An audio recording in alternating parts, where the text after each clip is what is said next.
Hello दोस्तों, मैं हूं अंकुर और आप देख रहे हैं हमारा यूट्यूब चैनल अंकुर फिन प्लस। यदि आपको हमारी वीडियोस पसंद आए तो प्लीज हमारे चैनल को सब्सक्राइब करके बेल आइकन को भी दबा दें ताकि आपको हमारे नए वीडियोस के इंस्टेंट अपडेट मिल सके। अगर आप शेयर मार्केट में इन्वेस्ट करना चाहते हैं और एक डीमैट अकाउंट खोलना चाहते हैं तो हमने आपके लिए एंजल वन का एक खास लिंक नीचे डिस्क्रिप्शन में दिया है। उस लिंक से आप अपना डीमैट अकाउंट इजीली ओपन कर सकते हैं। अकाउंट ओपनिंग प्रोसेस का वीडियो लिंक ऊपर आई बटन से देख सकते हैं। अगर आपको फिर भी किसी हेल्प की जरूरत हो तो आप डिस्क्रिप्शन वाले हेल्प मी लिंक के थ्रू हमारे टीम से कांटेक्ट कर सकते हैं। तो अब चलिए हम स्टार्ट करते हैं आज के इस नए वीडियो को। हेलो दोस्तों, आज हम बात करेंगे बेसिक्स की जो जरूरी है समझने के लिए जब आप अपना स्टॉक मार्केट पोर्टफोलियो बनाते हैं। अगर आप एक बिगनर हैं जो अपनी इन्वेस्टिंग जर्नी को स्टार्ट करना चाहते हैं तो ये वीडियो आपके लिए काफी हेल्पफुल होने वाला है। तो अब चलिए हम स्टार्ट करते हैं आज के इस नए वीडियो को। अब हम बात करेंगे एक बहुत ही महत्वपूर्ण टॉपिक पर। स्टॉक मार्केट में इन्वेस्टमेंट करने से पहले अपने गोल्स को आइडेंटिफाई कैसे करें। अगर आप भी अपने फंड्स को सही दिशा में इन्वेस्ट करके उन्हें मल्टीप्लाई करना चाहते हैं तो ये वीडियो आपके लिए है। अंडरस्टैंडिंग योर इन्वेस्टमेंट गोल्स, आपके निवेश के लक्ष्यों को समझना। हर इन्वेस्टर का एक ही गोल होता है, रिटर्न्स जनरेट करना, लेकिन अपने गोल्स को डिटेल्स में समझना और क्लैरिफाई करना आपके पोर्टफोलियो को सही तरीके से बनाने में मदद कर सकता है। सोचिए आप कितना इन्वेस्ट करना चाहते हैं, यानी आपकी इन्वेस्टमेंट कैपेबिलिटी क्या है। आप कितने समय के लिए इन्वेस्ट करना चाहते हैं और आपको किस तरह के रिटर्न्स चाहिए। ये सब बातें बहुत इंपॉर्टेंट है। इंट्रोडक्शन टू गोल्स, लक्ष्यों की परिभाषा। इन्वेस्टमेंट करते समय सबसे पहले हमें यह समझना जरूरी है कि हम क्या हासिल करना चाहते हैं, यानी हमारे गोल्स क्या है। स्टॉक मार्केट में गोल्स को ब्रॉडली दो कैटेगरीज में डिवाइड किया जा सकता है, long term goal and short term goal. Long term goals लंबे समय के लक्ष्य। लॉन्ग टर्म गोल्स जैसे कि नाम से ही पता चलता है कि वे होते हैं जिनका होरिजन लंबा होता है, जनरली 5 साल या उससे अधिक। इस तरह के गोल्स में पेशेंस और स्टेबिलिटी की जरूरत होती है। उदाहरण के लिए अगर आप अपने बच्चों के हायर एजुकेशन के लिए या अपने रिटायरमेंट के लिए इन्वेस्टमेंट कर रहे हैं तो ये लॉन्ग टर्म गोल्स होंगे। इसमें आप ब्लू चिप स्टॉक या म्यूचुअल फंड में इन्वेस्ट कर सकते हैं जो भले ही धीरे धीरे ग्रो करे लेकिन टाइम के साथ स्टेबल रिटर्न्स प्रोवाइड करेंगे। अब बात करते हैं शॉर्ट टर्म गोल्स की। शॉर्ट टर्म गोल्स यानी छोटे समय के लक्ष्य। शॉर्ट टर्म गोल्स का होरिजन कम होता है, 1 साल से 3 साल तक। इस तरह के गोल्स के लिए आपको एक ऐसी स्ट्रैटेजी अपनानी होगी जो जल्दी रिटर्न्स जनरेट कर सके। उदाहरण के लिए अगर आप एक नया व्हीकल खरीदना चाहते हैं या किसी वेकेशन के लिए पैसा जमा करना चाहते हैं तो ये शॉर्ट टर्म गोल्स होंगे। इस केस में आप ऐसे स्टॉक्स में इन्वेस्ट कर सकते हैं जो मार्केट वॉलेटिलिटी का फायदा उठाकर जल्दी रिटर्न्स दे सकते हैं, लेकिन याद रहे हाई रिवॉर्ड्स के साथ हाई रिस्क भी आते हैं। ध्यान दें, अगर आप लॉन्ग टर्म रिटर्न्स के लिए इन्वेस्ट कर रहे हैं तो आपका पोर्टफोलियो किसी ऐसे इन्वेस्टर से अलग होगा जो शॉर्ट टर्म गेन्स चाहता है। लॉन्ग टर्म इन्वेस्टर अक्सर स्टेबल और लेस रिस्की इन्वेस्टमेंट चुनते हैं, जबकि short term investor high risk और हाई रिवॉर्ड स्ट्रैटेजी को प्रीफर कर सकते हैं। अब बात करते हैं चूजिंग द राइट मिक्स, सही मिश्रण चुनना। लॉन्ग टर्म और शॉर्ट टर्म गोल्स के बीच बैलेंस बनाना बहुत जरूरी है। अगर आपका portfolio entirely short term investments पर आधारित है तो आप हाई रिस्क में रहेंगे। वहीं अगर आप सिर्फ लॉन्ग टर्म इन्वेस्टमेंट्स पर फोकस करेंगे तो इमीडिएट फाइनेंशियल नीड्स को फुलफिल करना मुश्किल हो सकता है। इसलिए एक सही मिक्स क्रिएट करना चाहिए जिससे आप अपने सभी गोल्स को इफेक्टिवली अचीव कर सकें। तो दोस्तों, आज हमने लॉन्ग टर्म और शॉर्ट टर्म गोल्स के बारे में डिटेल्स में बात की और समझा कि कैसे एक बैलेंस पोर्टफोलियो तैयार किया जा सकता है। उम्मीद है ये जानकारी आपके काम आएगी। अब आगे बढ़ते हैं। अगला है risk appetite and investment capability, जोखिम लेने की क्षमता और निवेश की योग्यता। आपका रिस्क एपेटाइट और इन्वेस्टमेंट एबिलिटी भी आपके पोर्टफोलियो की शेप को डिटरमाइन करता है। अगर आप हाई रिस्क लेना पसंद करते हैं और आपकी इन्वेस्टमेंट एबिलिटी भी अच्छी है तो आपका पोर्टफोलियो एग्रेसिव होगा। लेकिन अगर आप कम रिस्क लेना चाहते हैं और स्टेबिलिटी को प्रायोरिटाइज करते हैं तो आपका पोर्टफोलियो कंजर्वेटिवली स्ट्रक्चर्ड होगा। आगे है introduction to risk appetite and investment capability, जोखिम लेने की क्षमता और निवेश की योग्यता का परिचय। रिस्क एपेटाइट और इन्वेस्टमेंट कैपेबिलिटी ये दो फैक्टर हैं जो किसी इन्वेस्टर के पोर्टफोलियो को डिफाइन करते हैं। यह समझना जरूरी है कि आपकी फाइनेंशियल जर्नी इन दो एलिमेंट्स पर काफी हद तक डिपेंड करती है, इसलिए इन दोनों कॉन्सेप्ट को जानना और समझना बेहद जरूरी है। अगला है व्हाट इज रिस्क एपेटाइट, जोखिम लेने की क्षमता क्या है। रिस्क एपेटाइट का मतलब होता है कि आप कितना जोखिम उठाने के लिए तैयार हैं। ये हर इन्वेस्टर के लिए अलग होता है। कुछ लोग हाई रिस्क इन्वेस्टमेंट से कंफर्टेबल रहते हैं क्योंकि वे हायर रिटर्न्स के लिए तैयार रहते हैं। वहीं कुछ लोग स्टेबिलिटी प्रीफर करते हैं और लो रिस्क ऑप्शन में इन्वेस्ट करना पसंद करते हैं। उदाहरण के लिए, अगर आप एक यंग प्रोफेशनल हैं और आपकी इनकम स्टेबल है तो आप शायद हायर रिस्क वाले स्टॉक में इन्वेस्ट कर सकते हैं क्योंकि आपके पास रिकवरी के लिए टाइम होता है। अगला है अंडरस्टैंडिंग इन्वेस्टमेंट कैपेबिलिटी, निवेश की योग्यता को समझना। इन्वेस्टमेंट कैपेबिलिटी का मतलब है कि आप कितना पैसा निवेश कर सकते हैं, यानी आपकी फाइनेंशियल स्ट्रेंथ क्या है। यह आपकी इनकम, सेविंग्स और फाइनेंशियल गोल्स पर डिपेंड करता है। अगर आपकी इनकम हाई है और आपके पास अच्छी सेविंग्स है तो आप लार्जर अमाउंट्स इन्वेस्ट कर सकते हैं। लेकिन अगर आप लिमिटेड रिसोर्स के साथ इन्वेस्ट कर रहे हैं तो आपको सावधान रहना होगा और वाइजली इन्वेस्ट करना होगा। अब बात करते हैं aligning risk appetite with investment capability, जोखिम लेने की क्षमता और निवेश की योग्यता को अलाइन करना।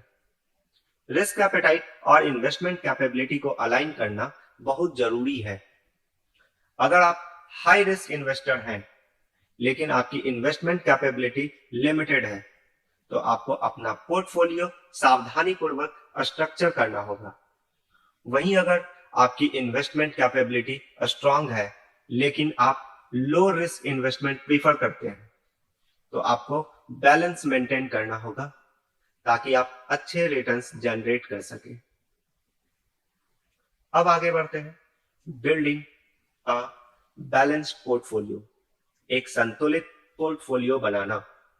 एक बैलेंस पोर्टफोलियो बनाने के लिए जरूरी है कि आप अपने रिस्क एपेटाइट और इन्वेस्टमेंट कैपेबिलिटी को ध्यान में रखें।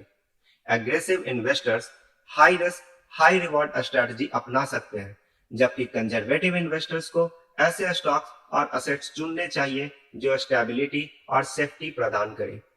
उदाहरण के लिए, अगर आप रिस्क लेने के लिए तैयार हैं और आपकी फाइनेंशियल कैपेबिलिटी भी अच्छी है तो आप ग्रोथ स्टॉक में इन्वेस्ट कर सकते हैं। वहीं अगर आप लो रिस्क प्रीफर करते हैं तो ब्लू चिप्स स्टॉक या बॉन्ड्स में इन्वेस्ट करना बेहतर होगा। तो दोस्तों, इस तरह हमने समझा कि रिस्क एपेटाइट और इन्वेस्टमेंट कैपेबिलिटी कैसे आपके पोर्टफोलियो को शेप करती है। उम्मीद है कि इस जानकारी से आपको निवेश डिसीजन लेने में मदद होगी। Starting on the right foot, सही शुरुआत करना। इन सभी फैक्टर्स को क्लैरिफाई करना बहुत जरूरी है। इससे न केवल आपको बल्कि आपके पोर्टफोलियो को भी क्लैरिटी मिलती है। राइट फुट पर शुरुआत करने का मतलब है कि आप अपने इन्वेस्टमेंट जर्नी को एक अच्छे फाउंडेशन पर शुरू कर रहे हैं, जिससे आपके सक्सेस के चांसेस बढ़ जाते हैं। तो दोस्तों, इस तरह हमने जाना कि स्टॉक मार्केट में निवेश करने से पहले अपने गोल्स को आइडेंटिफाई और रिस्क को मैनेज करना कितना जरूरी है। उम्मीद है ये जानकारी आपको आपके इन्वेस्टमेंट जर्नी में मदद करेगी। दोस्तों, अब हम आगे बढ़ते हैं। Diversify your investments. Stock market में इन्वेस्टमेंट करते समय डाइवर्सिफिकेशन क्यों जरूरी है और ये कैसे आपके पोर्टफोलियो को रिस्क से बचा सकता है। स्टॉक मार्केट में इन्वेस्टमेंट करते समय डाइवर्सिफिकेशन क्यों जरूरी है और यह कैसे आपके पोर्टफोलियो को रिस्क से बचा सकता है, इस पर हम डिटेल में बात करेंगे। तो अगर आप भी अपने इन्वेस्टमेंट को सेफ रखना चाहते हैं और लॉन्ग टर्म में अच्छे रिटर्न्स पाना चाहते हैं तो इस वीडियो को आगे ध्यान से अंत तक जरूर देखें। इसमें पहला है इंपॉर्टेंस ऑफ डाइवर्सिफिकेशन। डाइवर्सिफिकेशन का महत्व समझें। स्टॉक मार्केट का नेचर अनप्रिडिक्टेबल होता है। चाहे आपके पास कितनी भी अच्छी ट्रेडिंग स्ट्रेटजी, एनालिसिस या टेक्निकल इंडिकेटर्स हो, मार्केट कैसे रिएक्ट करेगा यह कोई भी एक्यूरेटली प्रिडिक्ट नहीं कर सकता। इसी वजह से किसी भी इन्वेस्टर के लिए यह जरूरी है कि वह अपने पोर्टफोलियो में सिर्फ अच्छे कंपनी और सेक्टर्स को शामिल न करे बल्कि इन्वेस्टमेंट को डाइवर्सिफाई भी करे। अब बात करते हैं स्प्रेडिंग आउट इन्वेस्टमेंट्स। इन्वेस्टमेंट्स को फैलाएं। डाइवर्सिफिकेशन का मतलब है कि आप अपने इन्वेस्टमेंट्स को अलग अलग सेक्टर्स और स्टॉक में स्प्रेड आउट करें।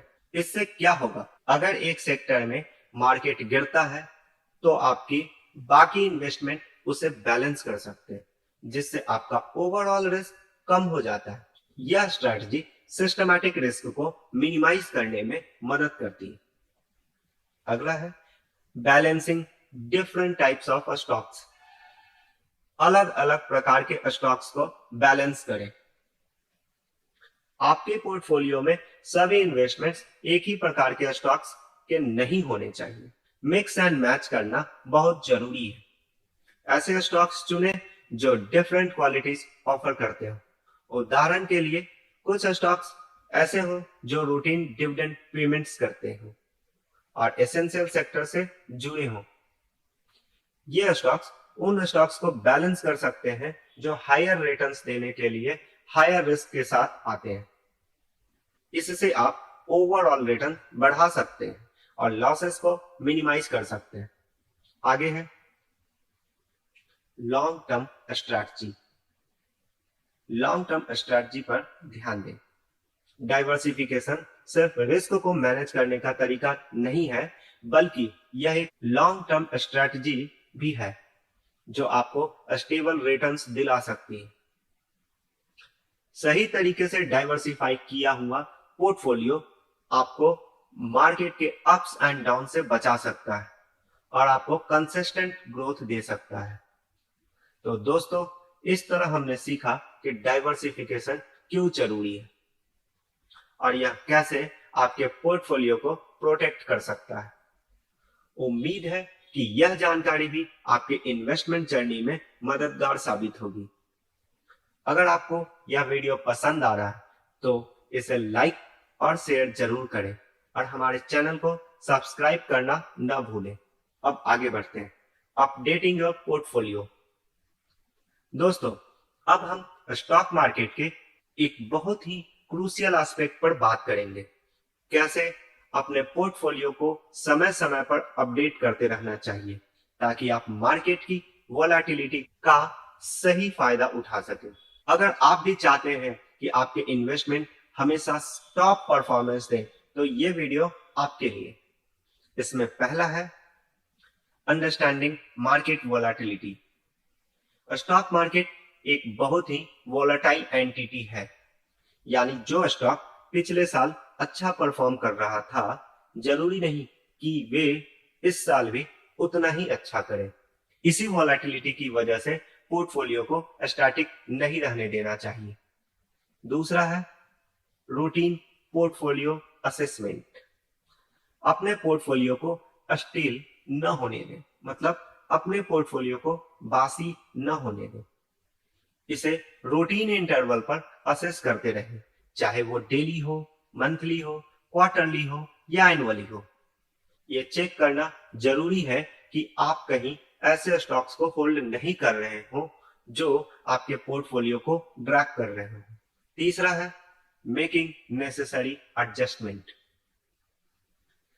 जब आप रूटीन असेसमेंट करते हैं तो आपको यह समझ में आता है कि कौन से इन्वेस्टमेंट्स अप टू डेट है और कौन से नहीं।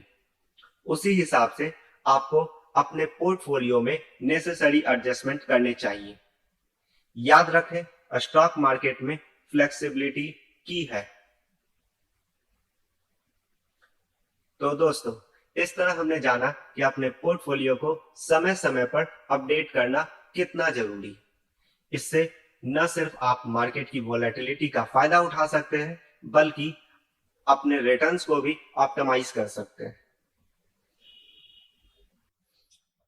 अगर आपको हमारी दी गई जानकारी पसंद आई हो तो कृपया हमारे चैनल को सब्सक्राइब करें और बेल आइकन को भी दबाएं, ताकि आप हमारे नए वीडियोस को सबसे पहले देख सके और कोई भी अपडेट मिस न करें।